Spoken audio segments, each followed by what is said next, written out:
স্বাগত। এখন খবর বিস্তারিত। কেন্দ্রীয় মন্ত্রী সাধ্বী নিরঞ্জন জ্যোতির বিতর্কিত মন্তব্য নিয়ে সংসদে বিবৃতি দিলেন প্রধানমন্ত্রী নরেন্দ্র মোদী।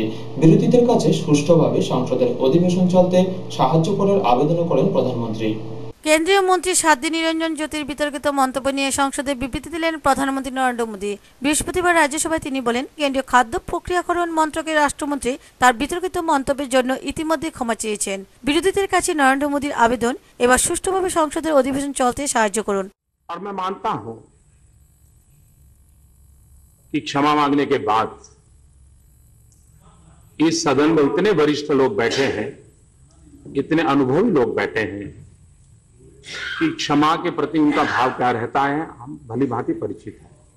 मैं सदन को आग्रह करूंगा कि जब मंत्री जी ने क्षमा मांगी है, मंत्री जी ने क्षमा मांगी है, व्हाट इज दिस, मैं सदन से आग्रह करूंगा, मैं प्रार्थना करूंगा कि जब मंत्री श्री ने क्षमा मांगी है, और हम सबके लिए एक संदेश भी है, आगे से हम भी सभी लोग इन सारे डूज एंड डोंट्स के विषय में कोई मर्यादाएं न तोड़ें, और मैं सदन से आग्रह करूंगा। যদিও সাধ্বীর ইস্তফার দাবিতে এখন অনড় বিরোধীরা। এদিকে সাধ্বী নিরঞ্জন জ্যোতির বিরুদ্ধে থানায় অভিযোগ দায়ের করা হলো। গতকাল রাজীব কুমার ভোলা নামে এক আইনজীবী পশ্চিম দিল্লির তিলকনগর থানায় এই অভিযোগটি দায়ের করেন। পুলিশ জানিয়েছে, অভিযোগপত্রটিকে এফআইআর হিসেবে গণ্য করা হবে কিনা তা খতিয়ে দেখা হচ্ছে। ব্যুরো রিপোর্ট, খবর ত্রিপুরা। উত্তরপ্রদেশের রানীপুরে রক্ষীবিহীন লেভেল ক্রসিং এ দুর্ঘটনা। ট্রেনের ধাক্কায় প্রাণ হারায় 6 স্কুল পড়ুয়া, আহত 17 জন।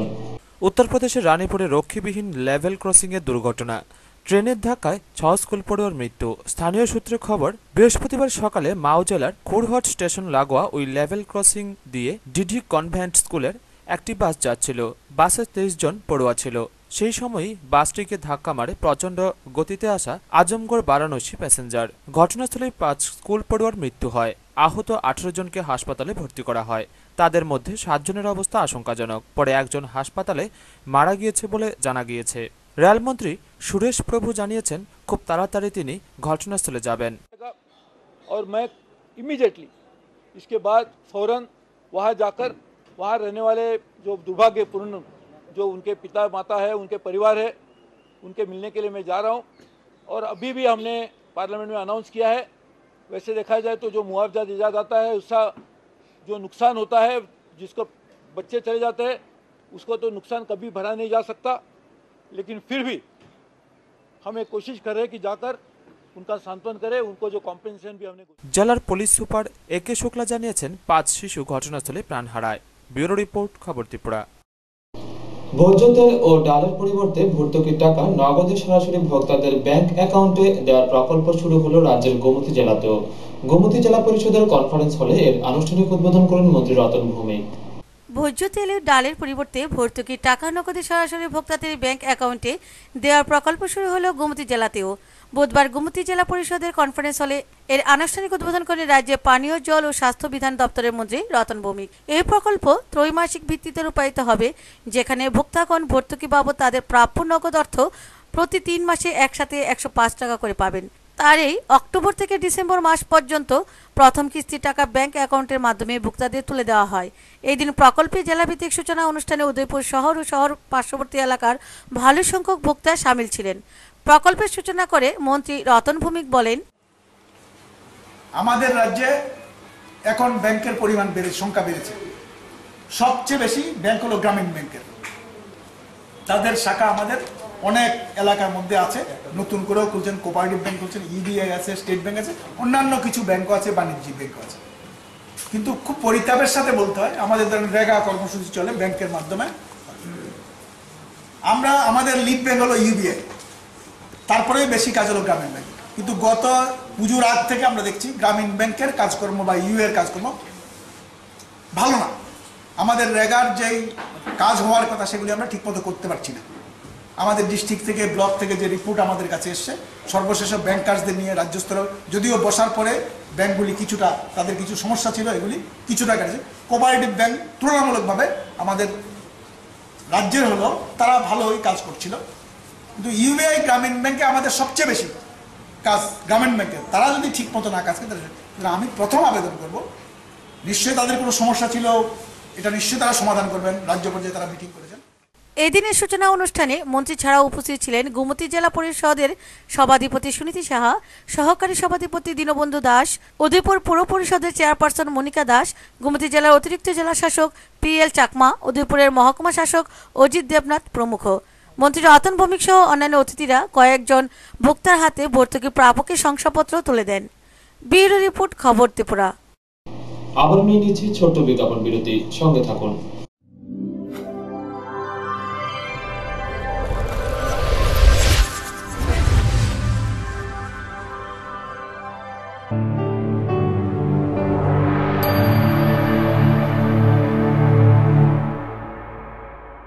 বিরতির পর আবারও স্বাগত। 23% বেতন বৃদ্ধির দাবিতে 2 থেকে 5 ডিসেম্বর রিলে ধর্মঘটের ডাক দিয়েছে United forum of bank unions. বৃহস্পতিবার রাজ্য ধর্মঘট পালন করে সংগঠনের ত্রিপুরা রাজ্য কমিটি। 23% বেতন বৃদ্ধির দাবিতে 2 থেকে 5 ডিসেম্বর অঞ্চলভিত্তিক রিলে ধর্মঘট কর্মসূচি ডাক দিয়েছে United forum of bank union. তাদের এই ধর্মঘট কর্মসূচির অঙ্গ হিসেবে বৃহস্পতিবার ত্রিপুরা রাজ্যে ব্যাংক ধর্মঘট কর্মসূচি পালন করে সংগঠনের ত্রিপুরা রাজ্য কমিটি। সংগঠনের সদস্যদের তরফে এদিন জানানো হয় দাবি আদায়ের লক্ষ্যে আগামী দিনেও আন্দোলন জারি থাকবে। বেতন চুক্তি সম্পাদন অবিলম্বে এবং আমাদের ডিমান্ড হচ্ছে 23% আমাদের বেতন বৃদ্ধি করতে হবে এবং যেখানে অন্যান্য পাবলিক সেক্টর স্কুলেতে 25%, 26%, 30% অবধি বেতন বৃদ্ধি দাবি সরকার এবং তাদের যে প্রতিনিধিরা মেনে নিয়েছে। সেই ক্ষেত্রে ব্যাংকগুলিতে, যেখানে ব্যাংকগুলি সমস্ত রাষ্ট্রায়ত্ত ব্যাংকগুলি একটি লাভজনক রাষ্ট্রায়ত্ত সংস্থা, সেখানে আমরা ব্যাংক IBA 11% বেশি উঠতে চাইছে না। ব্যুরো রিপোর্ট, খবর ত্রিপুরা। সমাজ কল্যাণ ও সমাজ শিক্ষা দপ্তর এবং গোমতী জেলা প্রতিবন্ধী পুনর্বাসন কেন্দ্রের যৌথ উদ্যোগে উদয়পুর টাউন হলে অনুষ্ঠিত হয় বিশ্ব প্রতিবন্ধী দিবস উপলক্ষে এক আলোচনা সভা। সভায় উপস্থিত ছিলেন মন্ত্রী রতন ভৌমিক সহ অন্যান্যরা। রাজ্যে প্রতিবন্ধীদের জন্য অনেক সুযোগ তৈরি করেছে রাজ্য সরকার। প্রতিবন্ধীদের জন্য কিছু করা মানে দয়া না, এটা দায়বদ্ধতা। প্রতিবন্ধীরাও সমাজের গুরুত্বপূর্ণ অংশ। বিশ্ব প্রতিবন্ধী দিবসে আলোচনা সভায় উদয়পুর টাউন হলে এই কথাগুলি বলেন রাজ্যের পর্যটন মন্ত্রী রতন ভৌমিক। সমাজ কল্যাণ ও সমাজ শিক্ষা দপ্তর এবং জেলা প্রতিবন্ধী পুনর্বাসন কেন্দ্রের যৌথ উদ্যোগে ছিল এদিনের আলোচনা সভা। এদিনে আলোচনা সভায় উদয়পুর মহকুমার নানা প্রান্ত থেকে উল্লেখযোগ্যভাবে শারীরিক প্রতিবন্ধীরা তাদের অভিভাবক নিয়ে হাজির ছিলেন। মন্ত্রী রতন ভৌমিক ছাড়াও অতিথি হিসেবে উপস্থিত ছিলেন গোমতী জেলা পরিষদের সভাধিপতি সুনীতি সাহা, উদয়পুর পৌর পরিষদের chairperson Monika Das, SDM PL Chakma, CMO Nirumohan Jamatia, সমাজ কল্যাণ ও সমাজ শিক্ষা দপ্তরের জেলা পরিদর্শক অমলেন্দু ভৌমিক, মহকুমা শাসক অজিত দেবনাথ প্রমুখ। মন্ত্রী রতন ভৌমিক বলেন, বর্তমান সময়ে সরকারি চাকরির সুযোগ কমে যাচ্ছে, ফলে প্রতিবন্ধীদের জন্য তিনি 3% সংরক্ষণ থাকলেও সরকারি চাকরি সীমিত হওয়ায় তাদেরও সুযোগ কমছে। সেক্ষেত্রে প্রতিবন্ধীদের মধ্যে যারা একটু কর্মক্ষম তাদের স্বাবলম্বী করে তুলতে নানা রকম প্রশিক্ষণের ব্যবস্থা সমাজ কল্যাণ ও সমাজ শিক্ষা দপ্তরকে করার আহ্বান জানান তিনি। অপেক্ষা রাখে না। আমি যেটা বলবো যে প্রতিবন্ধীদের জন্য কি সুযোগ, কি অধিকার আছে, এটা বিভিন্ন সময়ে আমরা আমাদের বিশেষ করে সমাজ শিক্ষা ও সমাজ কল্যাণ দপ্তর তাদের পুস্তিকার মাধ্যমে, তাদের ব্লক স্তরে বিভিন্ন কর্মসূচির মাধ্যমে আমাদের রাজ্য সরকারের মূলত যে বিষয়গুলি আছে তাদের কল্যাণের প্রশ্নে এবং দুই একটা ক্ষেত্রে কেন্দ্রীয় কিছু সুযোগ আছে সেগুলি বলার চেষ্টা করেছেন বিভিন্ন সময়। অধিকাংশগুলি আমরা সেগুলি পৌঁছাতে পেরেছি, কিন্তু কিছু কিছু ক্ষেত্রে আছে যেগুলি আমরা এখনো। এদিন শিক্ষা দপ্তরের উদ্যোগে এইরূপ কর্মসূচি পালিত হয় KBI BRC হলে। এখানে উপস্থিত ছিলেন উদয়পুর পৌর পরিষদের chairperson Monika Das, deputy IS Ajay Chakraborty, Haripada Debnath, Susmita Sen প্রমুখ। ব্যুরো রিপোর্ট, খবর ত্রিপুরা। নিশিকুটুমদের দৌড়াতে অতৃষ্ট খোয়াইবাসী। বুধবার গভীর রাতে খোয়াই শহরের প্রাণকেন্দ্র সুভাষ পার্ক বাজারে দুই ব্যবসায়ীর দোকান তছনছ করে ফেলে নিশিকুটুমরা। পুলিশি ভূমিকা নিয়ে ক্ষোভ জনমনে। খোয়াইতে নিশি কুটুম্বদের দৌরাত্ম্য বেড়েই চলছে। একদিকে খোয়াই সীমান্তে BSF এর গাফিলতিতে বাংলাদেশের দুর্বৃত্তদের অনুপ্রবেশ ঘটছে, তেমনি বাড়ছে চুরির হিড়িকও। এপার ওপারের মিলি ভগতে অতিষ্ঠ খোয়াইবাসী।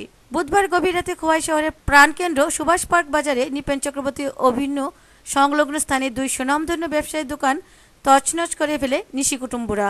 রাত্রিবেলায় খোয়াই শহরের উপর পুলিশি টহলকে চ্যালেঞ্জ জানিয়ে নিশি কুটুম্বরা স্থানীয় 2 ভাই মনোরঞ্জন রায় এবং গৌরাঙ্গ রায়ের দোকানে প্রবেশ করে। প্রথমে নিশি কুটুম্বরা 2 ভাই গৌরাঙ্গ রায়ের দোকানের টিনের ছাদ সরিয়ে প্রবেশ করে। গৌরাঙ্গবাবুর দোকানে হাত সাফাই করে 2 দোকানের বাঁশের বেড়ার পার্টিশন ভেঙে বড় ভাই মনোরঞ্জন রায়ের দোকানে প্রবেশ করে নিশি কুটুম্বরা। মনোরঞ্জন বাবুর দোকানের মালপত্র লণ্ডভণ্ড করে দেয় নিশি কুটুম্বরা। 2 দোকান থেকেই নগদ টাকা সহ বেশ কিছু মূল্যবান সামগ্রী চুরি করে নিয়েছে বলে জানালেন দোকানিরা। আমরা ভাইয়ের নাম রঞ্জন রায়। প্রথম দিকে পেছন দিয়া একবারে ট্রেন খুলছে, ট্রেন খুললেও উপরে ট্রেন খুললা ভিতরে ঢুকছে। তার প্রথম শুরু করতে ছোটো ভাই করে রঞ্জন রায়। তারপরে আমার ঘর পেছন দিয়া ধারাবাহিকা ঢুকছে। ক্যাশ কয়েন তো 11,000 টাকা, নোট 400 টাকা, আদার্স ওল্ড এজ, ইলেকট্রিসিয়ান দুধ, নান দুধ, সিগারেট, ব্ল্যাক সিগারেট এবং অন্যান্য আরও ভ্যারাইটি। অনুমানিক প্রথম এখন এই ধরনের প্রাথমিক স্টেজে ধরা পড়তেছে। এবার তো আরও কিছু বাড়িতে পরিবার সম্বন্ধে তাক বই দিয়ে তখন তো আর কাউন্টিং নাই, সব কিছু কাউন্টিং তাক হইতে হবে। কিন্তু ইদানিংকালে চুরির ঘটনা উত্তর বৃদ্ধি পেলেও খোয়াই পুলিশ প্রশাসনের কোনো হেলদোল নেই। খোয়াই থানা বাবদের এই উদাসীনতার জন্য জনমনে খুবই সঞ্চার হচ্ছে। বিগত 5 দিনে খোয়াই শহর এবং শহরতলিতে 20টি চুরির ঘটনা ঘটেছে, যার মধ্যে খোয়াই আউটপোস্টের 200 মিটারের মধ্যে 13টি চুরির ঘটনা ঘটেছে। ব্যুরো রিপোর্ট, খবর ত্রিপুরা। 3 রিকশা শ্রমিকের মারে আহত এক মালবাহী ক্যান্টার চালক। ঘটনা সোনামুড়া তামসাবাড়ি রিকশা স্ট্যান্ড সংলগ্ন সড়কে। 3 রিকশা শ্রমিকের মারে আহত এক মালবাহী ক্যান্টার গাড়ি চালক। ঘটনা সোনামুড়া তামসাবাড়ি রিকশা স্ট্যান্ড সংলগ্ন সড়কে। ঘটনায় জানা যায়, বৃহস্পতিবার TR01L 1576 নম্বরের একটি মালবাহী ক্যান্টার রিকশা স্ট্যান্ড সংলগ্ন এলাকায় দাঁড়িয়ে তার থেকে মাল নামানো হচ্ছিল। এমন সময় 3 রিকশা চালক ক্যান্টারের চালককে বলে গাড়ি সরানোর জন্য। চালক বলে মাল নামানো হচ্ছে, তাই সে সরাতে পারবে না। এতেই ক্ষিপ্ত হয়ে 3 রিকশা চালক গাড়ি থেকে নামিয়ে বেধড়ক মারধর করে ওই ক্যান্টারের চালককে। ঘটনার খবর পেয়ে ঘটনাস্থলে ছুটে আসে সোনামুড়া থানার পুলিশ, যদিও তার পূর্বেই চম্পট দেয় অভিযুক্ত 3 রিকশা চালক। পুলিশ আহত যান চালককে উদ্ধার করে সোনামুড়া হাসপাতালে পাঠায়। জানা যায় তার বাড়ি আগরতলাতে। সে জানায়, মাল নামবো এখানে, নামার পরে আমার গাড়িতে স্টিয়ারিং এর ঘুরে থেকে নামায়া টান্না শার্ট উঠছিল, মারছে আমার 3 জন, ভিতরে ঘুষি টুষি দিছে ভিতরে। এর নামে কিছু সোনামুড়া থানার SI তাপস মালাকার জানান, ঘটনার তদন্ত চলছে। ক্যান্টার গাড়ির ড্রাইভার আর রিক্সার ড্রাইভারের মধ্যে ঝগড়া হয়েছে। তারপর আমরা এখানে আসার পরে রিক্সার ড্রাইভার তো কাউকে পেলাম না, এখানে কেউ নেই। যে ড্রাইভার মেরেছে ক্যান্টার গাড়ির ড্রাইভারকে হাসপাতাল গিয়েছে। ঘটনা এখানেই তামসাবাড়ি কোনো অ্যারেস্ট নেই, কোনো নাম পাওয়া গেছে না। এই ঘটনায় সামান্য সময়ের জন্য চাঞ্চল্য ছড়িয়েছে তামসাবাড়ি এলাকায়। ব্যুরো রিপোর্ট, খবর ত্রিপুরা। লাকড়ি সংগ্রহ করতে গিয়ে গুলিবিদ্ধ হয়ে আহত হলো এক যুবক। ঘটনা তেলিয়ামুড়া মঙ্গিয়াকামী থানাধীন রামকৃষ্ণপুর এডিসি ভিলেজে। আহতের চিকিৎসা চলছে জিবি হাসপাতালে। লাকড়ি সংগ্রহ করতে গিয়ে গুলিবিদ্ধ হয়ে আহত হলো 16 বছরের এক যুবক। নাম মনোজ কুমার দেববর্মা, বাড়ি মঙ্গিয়াবাড়ি রামকৃষ্ণপুর এডিসি ভিলেজে। ঘটনার তদন্ত করছে পুলিশ। ঘটনার বিবরণে জানা যায়, বুধবার সকাল 10:30 নাগাদ মঙ্গিয়াকামী থানার পার্শ্ববর্তী জঙ্গলে লাকড়ি সংগ্রহ করতে গেলে গুলিবিদ্ধ হয় পঞ্চানন দেববর্মার 16 বছরের ছেলে মনোজ কুমার দেববর্মা। এদিন বিকেল 4:30 নাগাদ তেলিয়ামুড়া গ্রামীণ হাসপাতালে নিয়ে আসা হয় মনোজ কুমার দেববর্মাকে। ঘটনার খবর পেয়ে ছুটে আসেন মহকুমা শাসক বিম্বিসার ভট্টাচার্য এবং মঙ্গিয়াকামী থানার OC অজয় দেববর্মা। মনোজের অবস্থা গুরুতর হওয়ায় তাকে আগরতলা জিবি হাসপাতালে স্থানান্তরিত করা হয়। এই ঘটনায় চাঞ্চল্য ছড়িয়েছে গোটা মঙ্গিয়াকামী এলাকায়। নাম কি? মনোজ কুমার দেববর্মা। কোনের বাড়ি? মঙ্গিয়াবাড়ি। কেমন হয়েছে ঘটনা? ঘটনাটা ওই লাগিয়েছে তাছে আমরা তো ওই থেকে জঙ্গল থেকে আয়া পড়ছে গুলি। কয়জনের মতো আইছে তারা? হ্যাঁ, কয়জনের মতো আইছে? না, লোক দেখছে না, শুধু গুলি আইছে, শুধু বন্দুকের আওয়াজ শুনছে আর আয়া লেগেছে। এখন কিভাবে গুলি লাগছে এটা তো ম্যাটার অফ ইনভেস্টিগেশন, কারণ আমাদের কাছে সেরকম কোনো খবর নাই। এখন এটা হান্টিংয়ে গিয়েও হইতে পারে, বা কি কারণে হয়েছে, কারণ যদি এরকম ঘটনা হইতো তাহলে তো আমরা থানা সঙ্গে সঙ্গে জানলাম হইলে, তো এটা আমরা ভেরিফাই করে দেখতেছি ব্যাপারটা কি আছে। স্যার ঘটনাটা কয়টার সময় হয়েছে? রিপোর্টেডলি ঘটনাটা সকাল 10টা সাড়ে 10টা নাগাদ হয়েছে। তারা এত দেরি করে হাসপাতালে? সেটাই, তারা তো আমাদেরকে ইনফর্ম করে নাই, এখানে হসপিটাল থেকে আমরা জানছি তেলামন থানার এখানে মাধ্যমে আর কি। তো কেন তুলে লুকায় রাখছে, তো এটা দেখার ব্যাপার আছে। অনেক সময় হয়তো অনেক সময় হান্টিং করতে যায় জুমের মধ্যে শিকার করতে গিয়ে এরকম। ব্যুরো রিপোর্ট, খবর ত্রিপুরা। সমাপ্ত হলো ত্রিপুরা উপজাতি কর্মচারী কমিটি বিলোনিয়া বিভাগীয় মহিলা কনভেনশন। বড়পাথরের কুকিছড়া স্কুলে অনুষ্ঠিত হয় এই কনভেনশন। নারী নির্যাতন পণ প্রথার বিরুদ্ধে জোরালো আওয়াজ তুলে শেষ হল ত্রিপুরা উপজাতি কর্মচারী কমিটি বিলোনিয়া বিভাগের মহিলা কনভেনশনে। বুধবার বিলোনিয়া রাজনগর ঋষিমুখ ব্লক এলাকার প্রায় 100-র মতো মহিলা কর্মচারীরা একদিনের কনভেনশনে উৎসাহিত হয়ে যোগ দেন। বড়পাথরের কুকিছড়া স্কুলে এই দিন শুরুতে সংগঠনের পতাকা উত্তোলন করেন টিইউকেসি বিভাগীয় সভাপতি বিদ্যুৎ দেববর্মা। অনুষ্ঠানে অতিথির ভাষণে ত্রিপুরা স্বশাসিত জেলা পরিষদের সমাজ কল্যাণ বিভাগের নির্বাহী সদস্য সন্তারানী চাকমা বামফ্রন্ট সরকারি শাসনে উপজাতি জনগণ ও রাজ্যের সার্বিক উন্নয়নের চিত্র তুলে ধরে জানান, আগামী এডিসি নির্বাচনেও বামফ্রন্ট বিপুলভাবে জয়ী হবে। সংগঠনের সাংগঠনিক সম্পাদক শর্মিলা দেববর্মা অতীত দিনের তুলনা টেনে বর্তমানে উপজাতি নারীদের অবস্থা বর্ণনা করে বলেন, বামফ্রন্ট শাসনে আজ আর কেউ অবহেলিত নয়।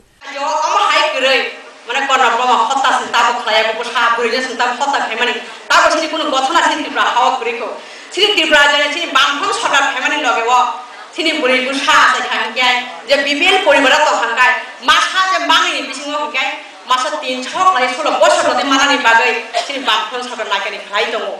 কনভেনশনে বিভিন্ন জায়গার নারী প্রতিনিধিরাও যুক্তিপূর্ণ আলোচনা করেন। নতুন মহিলা সাংগঠনিক কমিটির আহ্বায়ক পাখি রিয়াং এবং যুগ্ম সম্পাদক হয়েছেন মামুচিং মগ। কনভেনশনে হাজির ছিলেন সংগঠন সম্পাদক সুবর্ণ মুরা সিং, শিক্ষক নেতা ভোলানাথ চক্রবর্তী সহ আরও অনেকে। গোটা রাজ্যের মধ্যে এই ধরনের মহিলা কর্মচারী কনভেনশন প্রথমবার হলো বলে জানান এডিসি নির্বাহী সদস্য সন্তারানী চাকমা। এবং বিভিন্নভাবে সার্বিক ক্ষেত্রে তাদের যে দাবি দেওয়া এটা খুব ন্যায্য এবং জরুরি। এটার জন্য লড়াই আন্দোলন চলবে এবং কিছু দাবি তাদের আদায় হয়েছে সেগুলিও সার্বিক পরিকল্পনাকে ফাঁকি দিচ্ছে, সেগুলি উচিত না।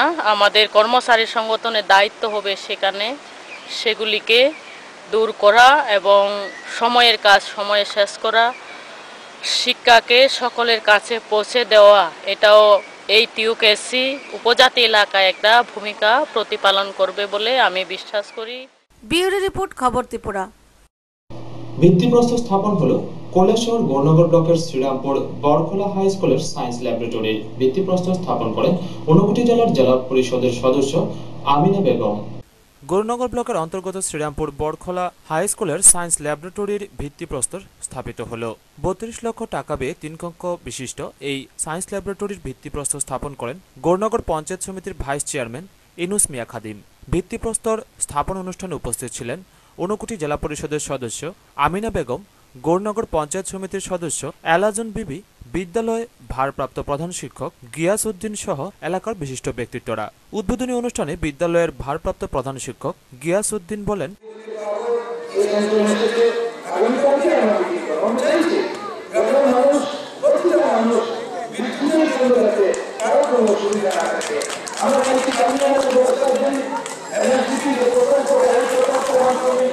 সায়েন্স ল্যাবরেটরি বিল্ডিং এর কাজের গুণগত মান যাতে রক্ষিত হয় সেদিকে লক্ষ্য রাখার জন্য বিল্ডিং এর আয়ু ও ইঞ্জিনিয়ারের কাছে অনুরোধ রাখেন ঊনকোটি জেলা পরিষদের সদস্য আমিনা বেগম। পাশাপাশি তিনি বলেন,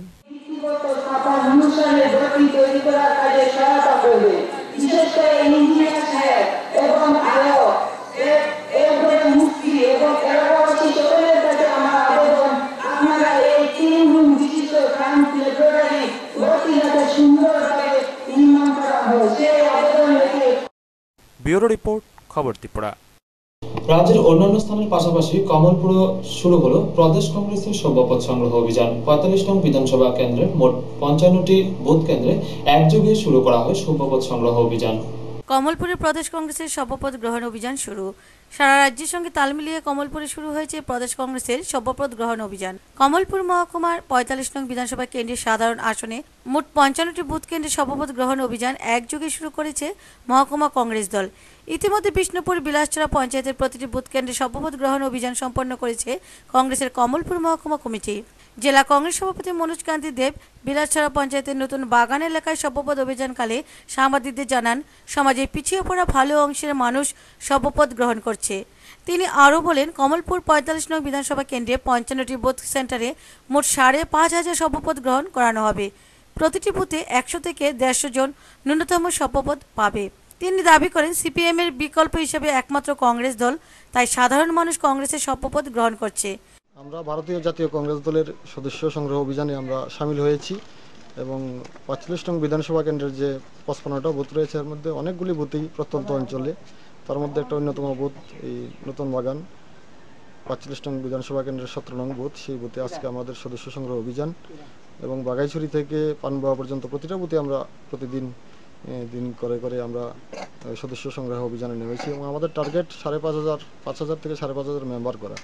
তো সেই জায়গায় দাঁড়িয়ে এই যে প্রত্যন্ত অঞ্চল, এইসব অঞ্চলে প্রায় ১০০-র উপর মেম্বার এই বুথে ১৭ নং বুথেও হয়েছে এবং এই জায়গায় পানীয় জল, বিদ্যুৎ, স্বাস্থ্য, শিক্ষা।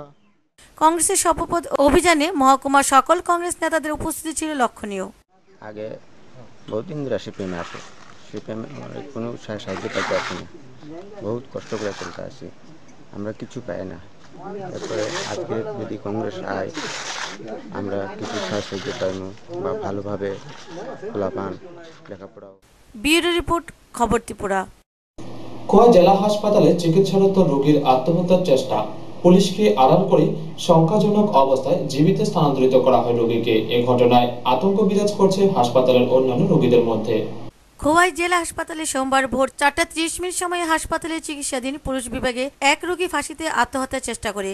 ঘটনায় হাসপাতালের অন্যান্য রোগীদের মধ্যে আতঙ্ক বিরাজ করছে। প্রত্যক্ষদর্শীদের পাওয়া তথ্য অনুসারে রবিবার রাতে খোয়াই জেলা হাসপাতালে পুরুষ বিভাগের রোগীরা যখন ঘুমে আচ্ছন্ন, তখন প্রায় ৪টা নাগাদ এক রোগী নিজের শয্যা থেকে উঠে প্রাকৃতিক কাজ করতে যান। প্রত্যক্ষদর্শীদের থেকে জানা যায়, জিতেন্দ্র শব্দকর নামে বছর ৩৫-এর খোয়াই মধ্য সিঙ্গিছড়া নিবাসী ওই রোগী তার স্ত্রীর ঘুমন্ত অবস্থাতে প্রাকৃতিক কাজ করতে গিয়েছিলেন। এমন সময় ঘুম থেকে উঠে জিতেন্দ্রবাবু স্ত্রী ওনার স্বামীকে শয্যা না পেয়ে সন্দেহবশত হাসপাতালের প্রস্রাবাগারে স্বামীকে খুঁজতে চলে যান। সেখানে পৌঁছে ওনার চোখ চড়ক গাছ। তিনি দেখতে পান স্বামী জিতেন্দ্র শব্দকর গলায় গামছা বেঁধে হাসপাতালের প্রস্রাবাগারের দরজায় ঝুলে আছেন। এমন দৃশ্য থেকে আটকে ওঠেন তিনি। মহিলার চিৎকার চেঁচামেচিতে হাসপাতালের অন্যান্য রোগী এবং রোগীর সঙ্গীরা ছুটে আসেন ঘটনাস্থলে। ঘটনার সময় হাসপাতালে ডিউটিরত কাউকে খুঁজে পাওয়া যায়নি বলে অভিযোগ রয়েছে প্রত্যক্ষদর্শীদের। তখন আমরা তো সবাই ঘুমো, হঠাৎ করে মহিলা পারে আমি তো ঘুমো আছি নাই ঘুম এ কথা কইও সোজা গেছে এদিকে গিয়া হইতে না জিল্লার আর বহুত চিৎকার করতেছে। চিৎকার দিতে মানুষ গেল, গিয়া কয়েকজনের নাম আয়া ওরা মাথার না পাইল, এরপরে যা বিকি ইচ্ছা করল। আপনার কি মনে হয় রোগীটার অবস্থা কেড়ে এরকম করছে মনে হয়? ঠাকুর জানে অনেক টাকা আমরা দেখতাম না। আচ্ছা, পুলিশ আসলো নি সকালবেলা? রুগীটারে কই পাঠাইছে শুনছেন? জিবি পাঠাইছে। রুগীটার অবস্থা কি মনে হচ্ছে, কেমন? অবস্থাটা ভালো না না? শঙ্কাজনক অবস্থায় জিতেন্দ্র শব্দকরকে তৎক্ষণাৎ আগরতলা জিবি হাসপাতালে স্থানান্তরিত করা হয়, কিন্তু তাতে বাধে বিপত্তি। হাসপাতালে কোনো অ্যাম্বুলেন্স না থাকায় বিপাকে পড়তে হয় রোগীর পরিবারকে। কিন্তু কেন জিতেন্দ্র শব্দকর নামে খোয়াই মধ্য সিঙ্গিছড়া নিবাসী ওই ব্যক্তি আত্মহত্যার পথ বেছে নিয়েছিলেন তা এখনও জানা যায়নি। এই রহস্য থেকে পর্দা উঠবে জিতেন্দ্রবাবুর সুস্থ হবার পরই। তবে জিতেন্দ্র শব্দকরের জীবিত স্থানান্তরের সময় পর্যন্ত ঘটনাস্থলে পুলিশের অনুপস্থিতি খোয়াই জেলা হাসপাতাল কর্তৃপক্ষের চরম উদাসীনতার নিদর্শন বলে মনে করছেন খোয়াইবাসী। গোটা বিষয়টিকে ধামাচাপা দিতেই পুলিশকে খবর দেওয়া হয়নি বলেও গুঞ্জন রয়েছে। ব্যুরো রিপোর্ট, খবর ত্রিপুরা। বন্যহাতির তাণ্ডবে অদৃষ্ট তেলিয়ামুড়া মহকুমাবাসী মঙ্গিয়াকামী ব্লকের অধীন দক্ষিণ ও কল্যাণপুর থানাধীন মহারানীপুর এলাকায় তাণ্ডব চালায় বন্য হাতিটি। ক্ষতিগ্রস্ত এলাকাবাসীরা, ঘটনায় ক্ষুব্ধ এলাকাবাসীরা। হাতির তাণ্ডব অব্যাহত, তেলিয়ামুড়া মহকুমায়। বনকর্মীদের ভূমিকায় ক্ষুব্ধ এলাকাবাসী। ঘটনাটি ঘটে মঙ্গিয়াগামী ব্লকের অধীন দক্ষিণ ও কল্যাণপুর থানাধীন উত্তর মহারানীপুর এলাকায়। বুধবার রাতে একটি বন্য হাতি দক্ষিণ মহারানীপুর এলাকায় রঞ্জন দেববর্মার পালিত শূকরের উপর হামলা চালায়, আধমোড়া করে শূকরটিকে ফেলে যায়। এরপর উত্তর মহারানীপুরের বাসিন্দা রজনী সরকার, সুনীল নম দাস সহ আরো কয়েকজন কৃষকের ধান নষ্ট করে। হাতিকে তাড়াবার জন্য রজনী সরকারের ধান ফসল নিয়ে পড়ে ফেলে বনকর্মীরা। এলাকাবাসীদের অভিযোগ, বনকর্মীরা রাতে ঠিকভাবে ডিউটি করে না। ওনারা নাকি রাতে নেশায় ব্যস্ত থাকেন। তাদের আরও অভিযোগ, চোরাই কাটার খবর দিলে বনকর্মীরা তাড়াতাড়ি আসে, কিন্তু হাতির খবর দিলে তারা দেরিতে আসে। ক্ষুব্ধ জনতার ক্ষোভে পড়ে বনকর্মীরা। গাড়ি ফেলে পালিয়ে যায় খোয়াই রেঞ্জের বনকর্মীরা। 15 মিনিটে আয়াল আনছে, কিন্তু আমরা ফরেস্ট ডিপার্টমেন্টে থেকে তারা খুব করছি, ফোনে আমরা করছি, তারা কিন্তু ফোন ধরেও না, যোগাযোগ করে না। কোনো বন দপ্তর থেকে আমরা কোনো সাহায্য করছে না। তারা আইসে ঠিকই শুনছি, তারা কোনো মদ খায়, তাস খেলে, এমন আড্ডা দিয়েছে, আমরা পাবলিকের কোনো সাহায্য করছে না। নিযুক্ত আছে বলে শুনি, কিন্তু প্রয়োজন মতে আমরা যখন ডাকি কিন্তু তারা কোনো সময়ই পাবলিকের লগে হেল্প করে না। রাত্রেবেলা ঘুমাই দিছি, আমরা সবাই লইয়া ক্যাম্পে। আপনারা কি কোনো ক্ষতি করছেন? এমনি ক্ষতি বলতে নিচে আইসে আর কি, আমরা এইদিকে বাড়ির দিকে আইসে। খবর পেয়ে ঘটনাস্থলে ছুটে আসে তেলিয়ামুড়া রেঞ্জ অফিসার নীতিশ চক্রবর্তী। ওনাকেও ঘেরাও করে গ্রামবাসীরা। তাদের দাবি, ক্ষতিপূরণ না দিলে কোনো বনকর্মীকে ছাড়া হবে না। আগেরবারও ক্ষতিপূরণ পায়নি তারা। এদিকে এসব ব্যাপারে মুখ খুলতে নারাজ range officer Nitish Chakraborty. Bureau report, খবর ত্রিপুরা। দীর্ঘ 30 বছর ধরে রাস্তাঘাট ও পানীয় জল সহ নানা সমস্যায় ভুগছেন কৈলাসহর চণ্ডীপুর ব্লকের অন্তর্গত হালারপাড় পঞ্চায়েতের 6 নং ওয়ার্ডের বাসিন্দারা। দ্রুত এই দুরবস্থা নিরসনের দাবি করছে ক্ষুব্ধ এলাকাবাসীরা। চণ্ডীপুর ব্লকের অন্তর্গত হালারপাড় গ্রাম পঞ্চায়েতের 6 নং ওয়ার্ডের স্থানীয় বাসিন্দারা রাস্তাঘাট ও পানীয় জলের সমস্যায় ভুগছেন। দীর্ঘ 30 বছর ধরে বারবার গ্রাম পঞ্চায়েতের দ্বারস্থ হলেও কাজের কাজ কিছু হয়নি, ফলে এলাকার ক্ষোভের সৃষ্টি হয়েছে। হালারপাড় গ্রাম পঞ্চায়েতের পশ্চিমে 3 নং ওয়ার্ডের পশ্চিম অংশে 25 থেকে 30 পরিবার মানুষের বসবাস। বছরের পর বছর পার হয়ে যায়, ভোটের পর ভোট আসে, একটি দাবি চলাফেরার জন্য চাই রাস্তা, কিন্তু তাদের প্রতিশ্রুতি দিলেও কাজের কাজ কিছু হয়নি। শ্রীরামপুর গ্রাম পঞ্চায়েতের অন্তর্গত থাকাকালীন এলাকার জনসাধারণকে বলা হয়েছিল রাস্তার জায়গা ক্রয় করে দিলে পঞ্চায়েত রাস্তা করে দেবে, কিন্তু জায়গা ক্রয় করার পরেও তাদের রাস্তা তৈরি করে দেওয়া হয়নি। এলাকার ধ্রুবরায়ের নিজস্ব একটি রাস্তা রয়েছে, সেই রাস্তা দিয়ে তারা চলাফেরা করে। ওই রাস্তা দিয়ে রয়েছে একটি ছড়া, সেই ছড়াতেও গ্রাম পঞ্চায়েত কোনো কালভার্ট তৈরি করে দেয়নি। এলাকাবাসী চাঁদা তুলে কাঠের সেতু তৈরি করে চলাফেরা করছে, তাও আবার মাঝে মধ্যে রাস্তার মালিক ধ্রুবরায় বাধা দেন, ফলে ধান ক্ষেত্রের আইলে দিয়েই তাদের চলাফেরা করতে হয়। অঙ্গনওয়াড়ি একটি সেন্টারও রয়েছে ওই ওয়ার্ডে। বাচ্চাদের খাদ্য সামগ্রী ও অসুস্থ রোগীকে কাঁধে করে নিয়ে যেতে হয়। এলাকার আগুন লাগলে ফায়ার সার্ভিস আসার কোনো রাস্তা নেই। রয়েছে পানীয় জলের সমস্যা, কাঁচাকুচ জল পান করছেন তারা। শুধু তাই নয়, স্কুলে বাচ্চাদের ওই জল দিয়ে খাদ্য রান্না করে দেওয়া হয়, ফলে পেটের অসুখে ভুগছে তারা। এলাকায় এই নিয়ে প্রচণ্ড ক্ষোভ। রাজ্যে বামফ্রন্ট সরকার জনগণের স্বার্থে কাজ করার জন্য নির্দেশিকা দিয়েছেন পঞ্চায়েতগুলিকে। উন্নয়নের ছোঁয়া প্রতিটি গ্রামে পৌঁছিয়ে দেওয়া হচ্ছে বলে নেতারা মাইক ফাটিয়ে প্রচার করছেন। এটাই কি উন্নয়ন? এটাই ওয়ার্ডের বাসিন্দাদের প্রশ্ন। আমাদের জলের বড় সমস্যা, আমরা কাঁচা কুয়ার থেকে জল খাই, আমরা জলের কোনো সুবিধাই নাই। একটা যাই হোক, একটা সরকারি একটা বয়স্লো মোটর, এটাও নষ্ট হয়ে রয়েছে। কতদিন ধরে নষ্ট হয়েছে? এটা অনেক দিন ধরে, দীর্ঘদিন ধরে আমরা জলের একবারে প্রচন্ড সমস্যা। আমরা কাঁচা কুয়ার থেকে অনেক দূর থেকে আমরা জল তুলি, লাইন না সেটা আমরা খাইতে লাগে। তারপরে ফুলাবানি অসুস্থ এই জল খাই আসে, এটা আমরা খুব বড়ই সমস্যা। আমরা এই যে রাস্তাটার মানে লাগে সমস্যা লাগে। আমরা 20-25 পরিবার আছি। আমরা হালাইপাড় 3 নম্বর ওয়ার্ডের পশ্চিম পাড়াতে আমরা মানে এই রাস্তার লাগিয়া মানে সরকার থেকে কোনো উদ্যোগ বা কোনো কিছু নাই। এই যে ব্রিজটা করা হয়েছে, ব্রিজটা আমরা পাড়ার সকলে মিলিয়া আমরা নিজেরা চান্দা করিয়া ও ব্রিজটা করছি। জলের কোনো সুবিধা নাই। অঙ্গনারী একটা স্কুল আছে পশ্চিম আমরা পাড়াত, স্কুলেও মানে চাউল ডাল যাইবার মতন রাস্তার মানে রিক্সা দিয়ে নেওয়ার মতো কোনো ব্যবস্থা নাই। আমরা সকলে মিলিয়া এই পাড়ার আমরা সাইটে দিয়ে আমরা 2 হাত রাস্তা